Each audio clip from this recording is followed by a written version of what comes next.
Bonjour, bonjour à tous, bienvenue sur ce nouveau direct pour regarder à nouveau les routages et les conditions de course pour les marins sur cette prochaine semaine de Vendée Globe.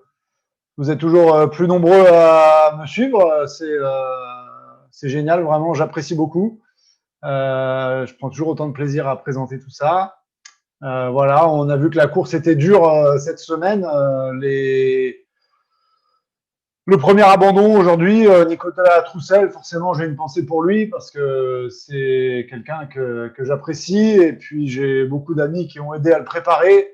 Donc voir un projet comme celui-là s'arrêter aussi vite, c'est forcément douloureux. Voilà, bonne chance à eux, en tout cas pour ramener le bateau depuis là où il est, pas loin des îles du Cap-Vert.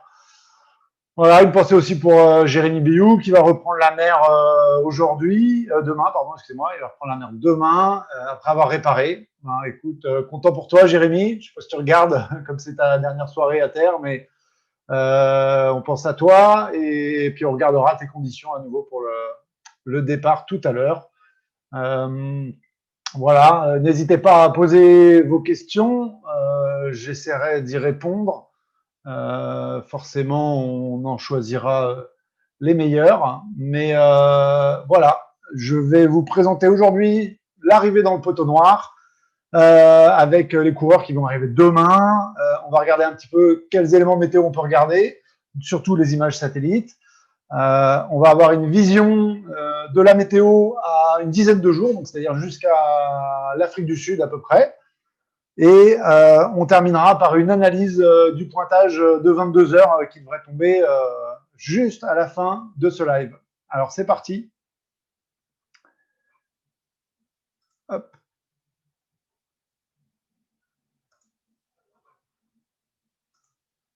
Alors on partage l'écran. Et on a vu un petit peu les conditions d'alizé là qu'ont eu les bateaux ces derniers jours avec des belles vitesses aux alentours de 20 nœuds. On a pu noter d'ailleurs que certains bateaux sans foil tenaient pas trop mal la marée. Ils avaient 2-3 nœuds en moins, mais globalement, ils arrivent à contenir la différence de vitesse. C'était assez intéressant. On voit que les bateaux vont donc arriver dans le poteau noir. Donc, je vais vous expliquer un tout petit peu le poteau noir.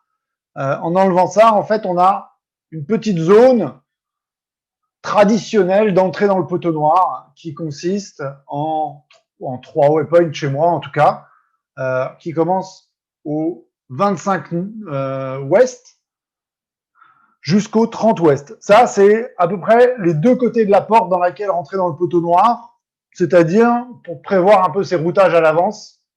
Voilà, c'est pour ça que j'ai un point central qui s'appelle poteau noir et qui permet de viser depuis assez loin ce passage et ensuite d'affiner. Donc aujourd'hui, on va regarder pour affiner puisque Hugo Boss va rentrer dedans, je crois, demain matin à peu près. On va remettre le vent. Et qu'est-ce qu'on voit? Alors, on va ressortir les fameux petits outils. On va gribouiller ça en bleu. Et en fait, on voit, on l'avait vu, je crois, déjà l'autre fois, cette zone de molle particulièrement prononcée sous l'Afrique, sous la corne de l'Afrique, et qui s'étend un tout petit peu en travers de la route. Et ce qu'on peut voir aujourd'hui, donc ça c'est la météo en ce moment, c'est une zone un peu faible dans l'ouest, et forcément, comme on vient de le voir, faible dans l'est, avec un couloir pour passer pile poil là où j'ai ma porte. Nickel, c'est le bon exemple. Et donc, on va regarder comment tout ça se présente. Donc, si on est dans la position du Gobos en ce moment, on va devoir regarder surtout les images satellites. Et j'ai la chance d'avoir un ami informaticien qui m'a programmé le routage de Hugo Boss sur Windy et qui va nous permettre de suivre la météo. Donc on voit Hugo Boss qui va rentrer dans le poteau noir et ici on est demain matin, on va se décaler un tout petit peu, voilà, on va se mettre là à 8h30, donc on est à côté de ce point-là. Demain matin, Hugo Boss sera ici. On voit toujours la porte assez propre ici et ici, où le vent circule bien d'est en ouest. Donc ça, c'est nickel. Il va pouvoir passer là. Et en fait, ce qu'il va regarder aussi, c'est, excusez-moi, un petit peu la pluie, ce qui va lui donner une idée de quand il passe où sont les orages. Donc ici, on voit très bien la zone de pluie en bleu, plus tous les petits logos orage ici, quoi. Un petit peu ici, un petit peu ici. Donc ça, c'est un premier indicateur de là où il va pouvoir passer. Ce qu'il va regarder aussi, c'est, et ça c'est intéressant, c'est les images satellites. Donc si on revient, ça c'est l'image sur les 12 dernières heures aujourd'hui. Donc, alors attendez, elle charge chez moi. Et on va la voir se développer, on va la rejouer plusieurs fois, je vais rezoomer. Hop. Alors, je vais la laisser jouer. Hein. Voilà. Ça va être vos 12 dernières heures. Ça, c'est ce que Alex voit forcément sur ses images sat lui aussi. Donc, on va la reprendre à 0 avec un petit outil. On va noter ça en rouge. Alors, on voit bien que ça, c'était à ce midi. Et on voit que la zone hyper forte, probablement de pluie, d'orage, mais surtout des nuages de très grosse altitude, se situe ici. Et si on joue, on va la voir se décaler au fur et à mesure de la journée. On voit que dans notre cercle, elle diminue. Et là, on arrive il y a 18 minutes exactement, avec une zone très forte ici. Donc, ça, c'est ce qui s'est décalé dans la journée. Alors, ça ne veut pas dire que c'est ce qu'il y aura demain, parce que d'ailleurs, les nuages ont plutôt tendance à diminuer durant la nuit. Mais c'est les outils que lui a à bord qui lui permettent de suivre l'évolution des grains dans le poteau noir. Donc ça, c'est toujours très intéressant. Ce qu'on peut voir pour demain, donc, quand il sera, on va se mettre dans le poteau noir quand lui, il y sera. Là, c'est à 16h30 demain, donc il est à peu près par là. On voit très très bien ce passage ici, où il semble y avoir du vent. Et si on regarde les nuages demain, on peut voir que la masse nuageuse, elle se situe comme cela, mais elle est assez faible au niveau des, on va dire de la porte là que j'ai dessinée en rouge. Et si on regarde la pluie, c'est à peu près la même zone, hein, forcément la pluie elle est sous les nuages. Si on regarde les orages, ils sont prévus un peu sur zone, donc il faudra sûrement qu'il se méfie de ces nuages-là en développement demain, en approche. Et qu'est-ce qu'on va pouvoir faire d'autre? Il y a un peu l'accumulation de la pluie. Ça, c'est l'accumulation de la pluie demain, au fur et à mesure de la journée. Alors, si je reprends le bon outil, on voit que la zone de pluie la plus forte, elle est là, quoi. Donc voilà, donc on voit que pour le vent, le routage, il est fait que sur le vent. Il le fait lofer, donc il le fait aller un tout petit peu plus vers l'est que la route qu'il a actuellement, qui lui donne une direction comme ça. Donc on verra peut-être à 22h, on verra quelle route va suivre Alex. On peut noter que derrière lui, les coureurs ont une petite tendance à avoir une route un peu plus comme ça, par rapport à lui qui a une route sud, donc ils ont une route un tout petit peu plus vers l'est. On sent le désir de quelques-uns de se décaler voilà, dans la zone comme on a parlé, plutôt sur la gauche pour eux et la droite pour nous, la droite du poteau noir. Voilà, donc ils vont attaquer ça demain matin et ça va être intéressant à suivre. C'est pas une science exacte le poteau noir, je vous avoue que je suis pas le meilleur. J'ai appelé un peu quelques amis pour avoir des indices. Donc, Fabien Delahaye m'a aidé cet après-midi à regarder un peu tout ça, ce soir, même, à regarder tout ça. Et donc, on voit qu'ils vont rentrer dans le poteau noir demain. Les routages les font toujours avancer dans le poteau noir, donc ils vont très vite, ça s'arrête jamais, il n'y a pas de nuages, c'est le monde parfait, c'est les bisounours. Par contre, voilà, on surveillera d'éventuels coups de frein d'Alex et surtout les personnes arrivant derrière, les skippers arrivant derrière vont pouvoir éventuellement mieux négocier cette zone et regarder comment ça se passe pour Alex, un petit peu comme l'année dernière, ça s'était passé pour Charal qui avait pris un énorme coup de frein dans le poteau noir. Voilà, dans ce cas-là, c'est un petit peu plus facile d'arriver derrière, ça donne, on commence à avoir une tendance. Alors que là, c'est vrai qu'on a relativement peu d'indicateurs. Maintenant qu'on a vu ça, on va pouvoir regarder comment ça se passe pour attaquer l'Atlantique Sud. Donc, ils vont sortir de là, comme on peut le voir ici, avec un vent qui est assez est. Là, on pouvait voir le vent en arrivant qui était dans ce sens-là. Donc, en fait, ce qu'on peut voir aussi, c'est que les vents sont relativement parallèles. Hein. On peut le voir ici, ils font comme ça, et ici comme ça. Donc, les vents sont parallèles.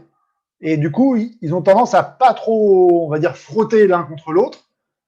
Et du coup, ils ne font pas, il n'y a pas un effet frontal qui freine le vent, quoi. C'est-à-dire que si je vous redessine ça avec un vent qui viendrait du nord et un vent qui viendrait du sud, ben on peut imaginer, en fin de compte, une zone molle assez grosse ici, très très compliquée à traverser parce que les deux vents seraient frontaux. Alors que là, on est sur un scénario que j'estime relativement idéal, où effectivement, les vents sont plutôt copains et sont assez parallèles autour du poteau noir. Donc on va le voir avancer, ce qui va donner quoi? Un vent à 90 degrés du bateau, donc comme on l'a vu un petit peu là ces derniers jours, quelque chose d'assez rapide. Donc là, ça avance, là on est mercredi 18. Rien à signaler, ils vont descendre le long du Brésil comme ça. On va continuer par ici. Et là, on va commencer à regarder le système suivant. Là, on arrive à vendredi 20. Ils sont au large de Salvador de Bahia. Et puis, qu'est-ce qu'on voit? En réalité, on voit un front, comme ça, qui monte jusqu'au Brésil, jusqu'en baie de Rio, ce qui est assez classique, avec des fronts qui se forment dans le bas de l'Amérique du Sud. Et on voit le vent ici qui contourne l'anticyclone. L'anticyclone étant situé, on va peut-être changer de couleur, ici. Donc l'anticyclone, il fait tourner le vent. Alors là, on est dans l'hémisphère sud, donc c'est l'inverse de l'hémisphère nord. Donc il fait tourner le vent dans le sens anti-horaire. Là, on a un autre anticyclone qui lui aussi fait tourner le vent dans ce sens-là. Et si je reprends à une échelle un petit peu plus grande, on va voir ça. Je redessine très vite anticyclone, anticyclone. Et là, une dépression qui tourne dans ce sens-là et qui, on l'a vu, a un front associé qui remonte très très très très très très loin et qui va barrer la route en quelque sorte de nos skippers. Alors là, on va se remettre. Forcément, mon dessin a bougé en même temps. On va l'enlever. Hop. Donc là, on est le 20, on est par là. Et on va voir le bateau descendre. Là, on est arrivé ici, avec une petite dépression qui va continuer de leur donner des vents assez portants. Mais on voit que c'est compliqué. Hein. Globalement, c'est pas simple. Hein. On a une dépression ici, qui tourne dans ce sens-là. On a une autre par là, très grosse. Là, on est carrément dans le sud, dans la zone des glaces, pas loin. Et puis là, on retrouve nos anticyclones. Quoi. Là, il y en a un peu partout. Quoi. Et donc, nos marins, ils vont devoir se faufiler dans ce vent qui est portant ici, donc il y a un vent de nord, en essayant forcément d'avoir une route un peu idéale par là. Donc on va voir en avançant que tout ça est facile à dire, mais pas facile à faire, parce que arrivé là, donc je vais vous mettre le petit pointeur à côté, voilà, ils sont à peu près par là. Donc là, on est lundi, donc on va pas aller beaucoup plus loin, parce qu'en réalité, lundi prochain, on pourra refaire un point. Donc on peut voir qu'ils ont 5 jours tranquilles dans l'Alizé, enfin un poteau tranquille entre guillemets, parce que poteau noir plus l'Alizé derrière, mais ensuite ils rentrent dans les premières dépressions de l'Atlantique Sud. Et on peut voir que ça va être compliqué de passer, parce que le passage, il est hyper étroit. Ça va pas être simple. Il y a des fronts, il y a des anticyclones. Le seul truc qu'on peut voir, c'est que entre le modèle américain qui est ici et le modèle européen qui est là, c'est relativement proche. Donc il n'y a pas l'air d'avoir de grosses différences dans la météo. Mais par contre, et là on va regarder ça tout de suite, on va changer, on va passer sur Adrena. Donc là on avait notre joli petit routage pour Hugo Boss. Je peux vous le montrer d'une manière différente en mettant le vent prévu. Donc on peut voir que là, il a un vent à 90, puis portant à nouveau assez loin. Hein. Jusque là, il y aura un petit empannage et ça descend presque à la zone des glaces sous l'Afrique du Sud. Donc ça, c'est un routage quand même à 13 jours, presque 14 jours pour lui. Et on va regarder pour Jean Le Cam. Alors là, c'est beaucoup moins joli. D'ailleurs, c'est beaucoup moins bien affiché.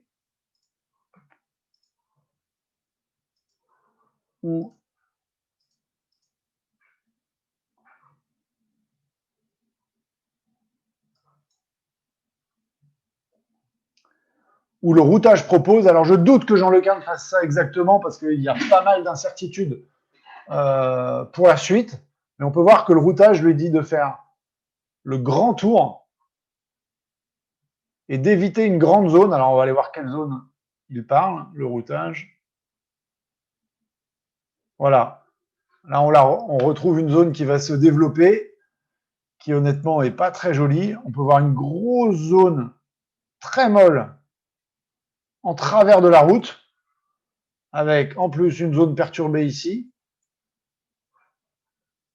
Et on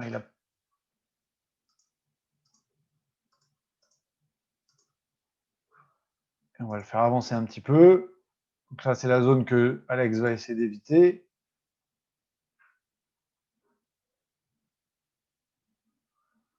Voilà, on retrouve toujours la même zone très très molle sur la route. On voit que Alex, il arrive à se faufiler normalement, hein, en théorie, s'il tient les bonnes vitesses et que la météo est la même.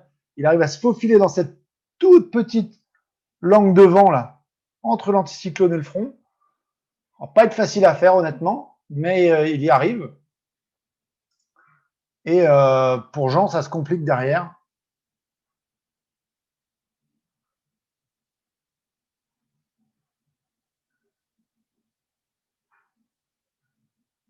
Si le routage veut bien bouger.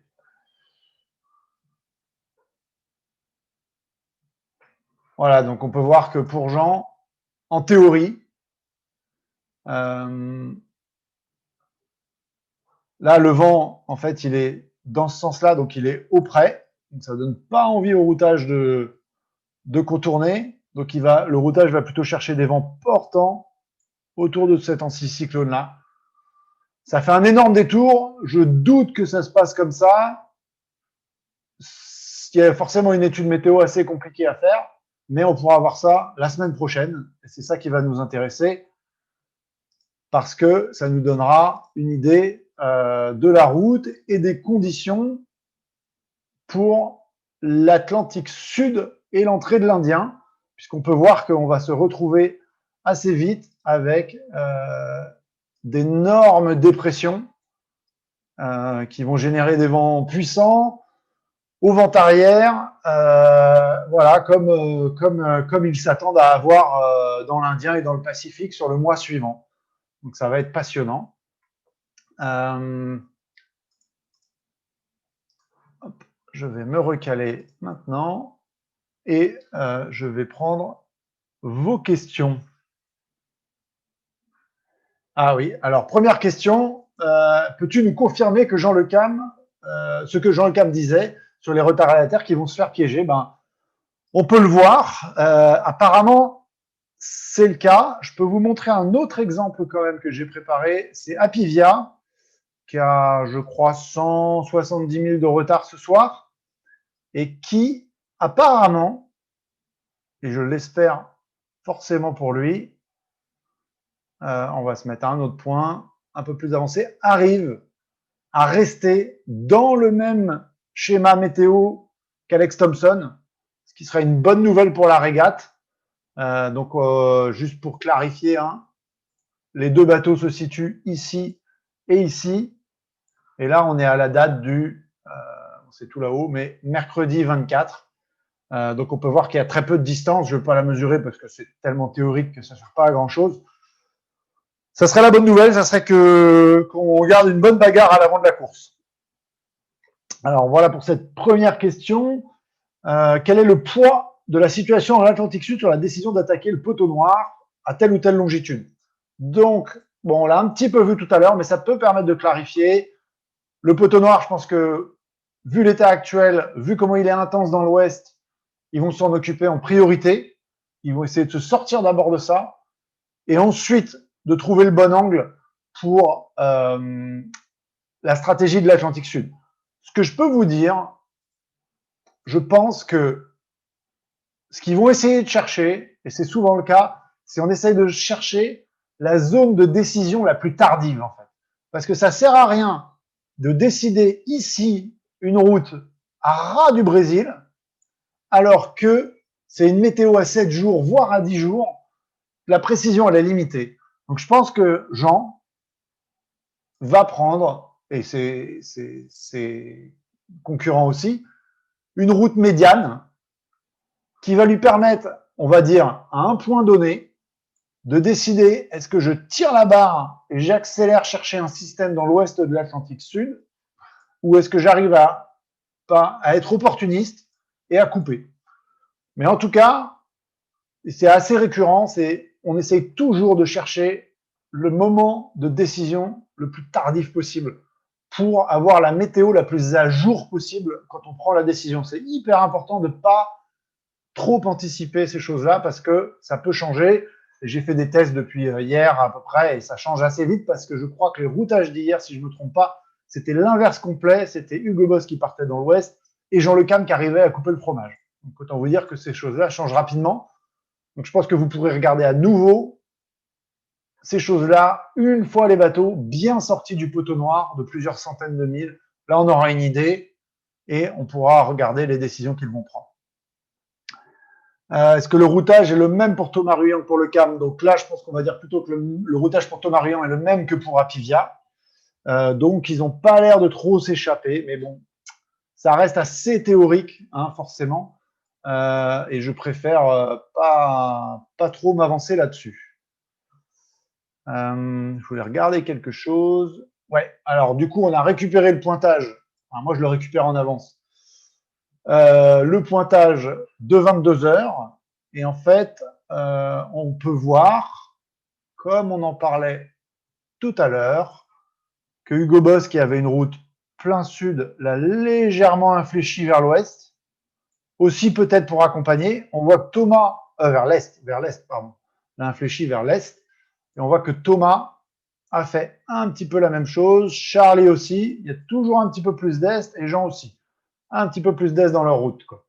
Donc, ça, c'est hyper intéressant. Je vais faire autre chose, mais ça, c'est vraiment pour moi. En fait, j'essaye de voir s'ils arrivent à tenir les routages. Parce que moi, ça me permet de voir s'ils sont rapides.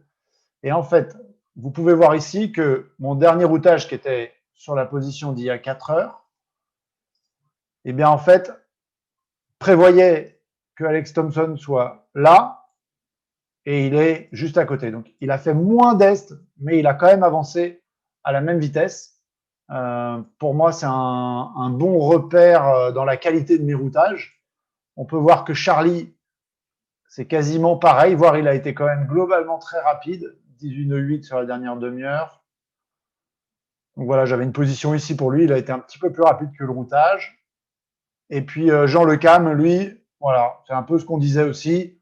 Il va pas tout de suite aller dans l'OS comme le routage. Il va d'abord passer son poteau mort au bon endroit avec ce qu'il voit sur les images satellites et sur les grilles. Je peux vous rajouter un petit élément aussi qui peut être utile à comprendre. Ça, c'est vraiment un petit plus. Après, peut-être qu'on reviendra à une dernière question. C'est le courant. Parce qu'en fait, on ne se rend pas compte, mais en mer, il y a quand même du courant. Alors, bon, il y a plusieurs fichiers. La fiabilité des fichiers est discutable, mais je sais que la dernière fois, j'ai eu une expérience qui m'a prouvé que les fichiers de courant étaient quand même pas trop mauvais. Et que du coup, ici, on peut voir qu'il y a des boucles de courant qui remontent ici, certaines qui vont vers l'est ici, d'autres vers l'ouest, vers l'ouest. Donc, on peut imaginer qu'il y a un passage courant un petit peu intéressant aussi par là, ce qui augmenterait l'idée que la route optimale entre les nuages, le grip de vent, le grip de courant et tout ça, elle serait à peu près par là. Bon, forcément, on aura la réponse demain. Mais ça va être intéressant à suivre. Il faut garder les yeux sur les bateaux qui vont bloquer dans les prochaines 24 à 48 heures. Alors, les conditions de Charal pour son retour en course. Très bonne question. Et je suis bien content parce que, alors, changer de logiciel, je l'avais préparé. Le mec est fier de lui en plus. Alors, Charal. On va afficher le routage. Alors, Charal est en rouge. On va d'abord regarder le vent qu'il va avoir sur sa route. Donc on peut voir que demain, il va partir avec un vent de secteur sud. On va essayer de passer sur un écran blanc. Voilà. Voilà. Il va passer avec un vent de secteur sud-est. Il va aller passer un petit front. Pas loin de la même... je pense que c'est un front, je vais quand même vérifier, plutôt que de dire des bêtises. Ouais. Ouais, c'est ça. Il va aller passer un petit front. Et ensuite, il a de la chance, si on peut appeler ça, parce que le pauvre, il est loin d'avoir de la chance en ce moment. Mais les conditions ne sont pas mauvaises. Qu'est-ce que l'on a? On a un anticyclone ici qui génère un vent de nord, donc un vent portant, donc un vent rapide. C'est aussi pour ça que Gitana va vouloir partir mercredi. C'est parce que c'est pour la même raison. C'est quand même une bonne fenêtre météo, on peut le dire. On va faire défiler un petit peu. Je pense que ça va aller assez vite pour lui. Là, on voit le carré, un rouge qui avance. Il est dans du vent assez fort proche du Cap Finistère. Il se dirige dans ce qu'on appelle, grosso modo, l'Alizé portugais, qui est l'Alizé qui commence, on peut le voir, hein, cet Alizé, il commence au Portugal. Il commence ici et on le voit, il se prolonge, il passe les Canaries, le Cap-Vert et il va jusqu'aux Antilles. Donc, là, l'Alizé est en place, c'est assez intéressant du coup pour lui. On espère qu'il pourra bien sûr partir à l'heure, que les réparations sont finies.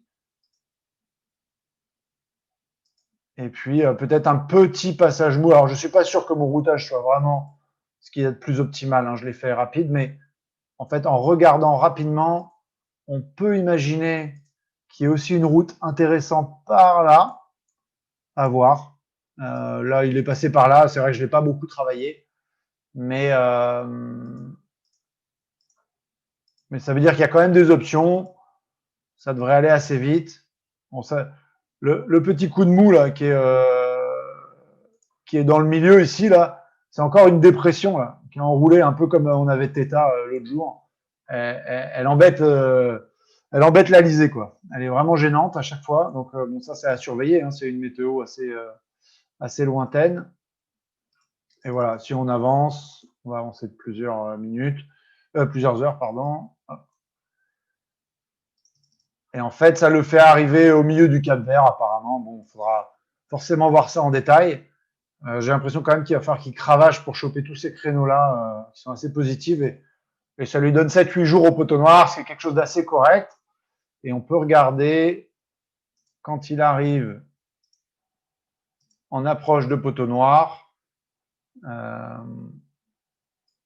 Alors, forcément, Jean Le Cam est en blanc, donc on ne le voit pas. On va changer de couleur. Hop, on va le passer en rouge. Ouais, hop, validé. Et alors, on peut voir que quand il arrive au poteau noir, ou en approche, on va dire, il aura environ 3000 milles de retard. Mais si vraiment les bateaux sont gênés dans cette partie ouest de l'Atlantique Sud et que lui a un scénario plus profitable, il pourra déjà peut-être espérer réintégrer un bon paquet, on va dire, pour les Kerguelen.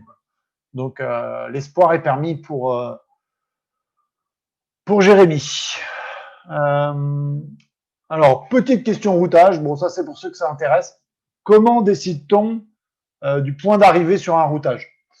Alors, c'est toujours un débat. Moi, je vais généralement au plus loin sur les fichiers. Ça donne une bonne idée, mais il faut ensuite savoir prendre avec des pincettes. Et je peux vous montrer rapidement. On peut regarder par exemple pour qui d'ailleurs pour Jean Le Cam, on va dire. Voilà, qui est en rouge ici. En fait, ce que vous voyez ici, ce sont toutes les lignes, on l'a vu la semaine dernière, mais toutes les lignes d'avancée du routage de Jean Le Cam toutes les 2 heures. Donc en fait, si je me dis, pourquoi est-ce qu'il ne coupe pas ici? Vous voyez cette ligne rouge au centre qui est apparue, ça montre sa position au même timing sur toute l'Atlantique en fait. Donc on peut se dire, pourquoi est-ce qu'il ne tente pas de traverser au-dessus de l'anticyclone, par exemple? Donc là, on peut lui lancer un routage et on va voir par-dessus l'anticyclone où est-ce qu'il peut passer. En fait, ça, c'est le jeu, c'est ce que les navigateurs font à bord, quoi. C'est-à-dire qu'on fait un routage de base plutôt long et ensuite, on le travaille avec d'autres paramètres pour voir s'il y a d'autres alternatives. Donc là, typiquement, ils vont regarder, c'est sûr, est-ce que je peux passer au-dessus de l'anticyclone? Est-ce que je peux réussir à couper? Et des fois, et là je le vois, c'est une possibilité, parce que se dire que je vais faire un détour aussi grand pour aller vers l'Afrique du Sud, alors que je peux couper et que pour l'instant ma perte n'est que de 100, 200 000, ça vaut le coup de le regarder. On peut voir ici que le routage est très ralenti par une zone de molle, mais on voit aussi que il a très très peu de retard au final, quoi. Il a, on va regarder, peut-être 200 000 de retard. Donc voilà, donc là ça va être par exemple, Jean va pouvoir se dire, qu'est-ce que je fais? Est-ce que je tente la route verte, la route qui est ici, pour économiser de la distance, parce que là c'est vrai que le détour il est énorme, et potentiellement j'aurai 200 000 de retard si le scénario se passe comme prévu. C'est-à-dire que globalement, on sait très bien que la météo au-delà de 5 jours, ça ne sera pas comme ça. Donc je pense qu'on aura peu de coureurs à tenter une option le long du Brésil parce que aller prendre ce risque-là pour 200 000 à la fin, ça vaut pas le coup. Voilà, j'espère que vous avez apprécié cette petite session de routage à nouveau. On voit que ça va être intéressant. Petit passage du poteau noir dans les prochaines 48 heures pour tout le monde, en tout cas l'avant de la flotte. Puis on engage direct sur la stratégie Atlantique Sud. On se retrouvera lundi prochain, 21h30, même heure. Et j'espère vous retrouver nombreux. À bientôt, au revoir.